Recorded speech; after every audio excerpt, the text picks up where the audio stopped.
E o Estadão publicou nesta terça-feira um editorial tecendo críticas ao modus operandi do governo Lula. Segundo o jornal, o petista parece ter sido eleito e voltado ao poder apenas para se vingar daqueles que o puniram. O texto começa abordando a resolução aprovada pelo PT em seu diretório nacional, na qual voltaram a tratar o impeachment de Dilma Rousseff como golpe. Chamaram procuradores da Lava Jato de quadrilha, defenderam a perseguição à oposição e chamaram de mentiras as acusações contra o partido em virtude do Mensalão e do Petrolão.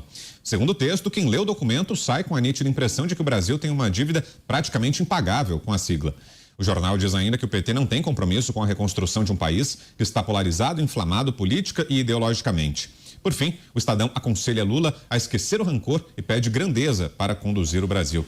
Bom, eu acho que o editorialista do jornal ele deve estar vivendo na caverna do dragão. Por quê? Porque na época da eleição, eu lembro de um editorial que dizia: votar em Lula é a única opção viável à democracia. Então aí ele viu Lula como mestre dos magos. Agora está vendo como vingador? Fica complicado.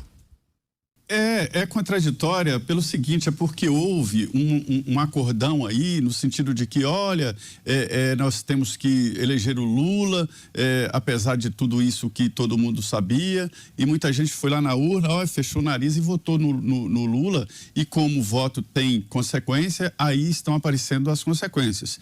Demorou, né, esse editorial, porque apoiaram o Lula, boa parte da imprensa apoiou o Lula, badalados gestores de fundo apoiaram o Lula, badalados economistas do Plano Real também apoiaram o Lula na grande frente democrática, acreditando que ele seria o Lula ao centro, pragmático, que traria a governabilidade ao país. O endosso de Felipe Neto. O endosso da classe artística, né?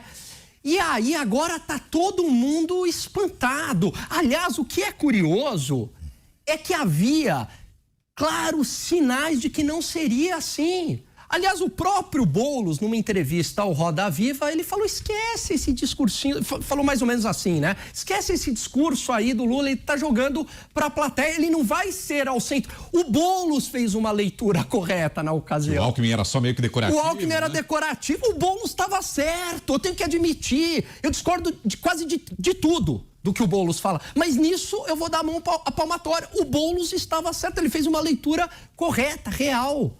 O Dirceu circulou também um vídeo nas redes sociais dizendo que não seria este Lula do primeiro mandato, nada disso. É o Lula 3, ressentido.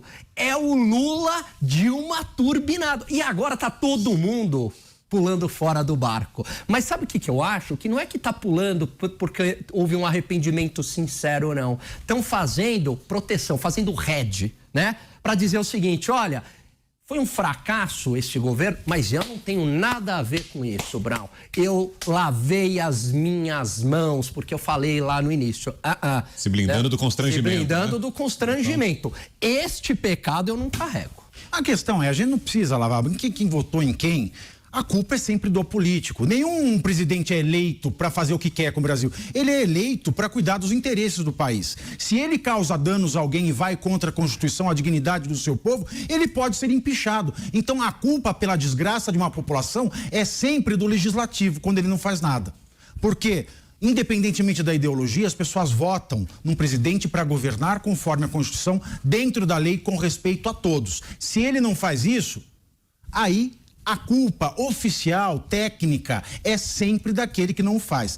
Logo, a gente tem que depositar mais esperança no judiciário. Mas agora eu lembrei que a gente estava todo assanhado aqui, o público todo assim: o Congresso é de direita, o Congresso é de direita. O Lula ganhou, mas o Congresso é de direita. Maior mentira de 2022, né? Dinheiro na mão, lingerie no chão.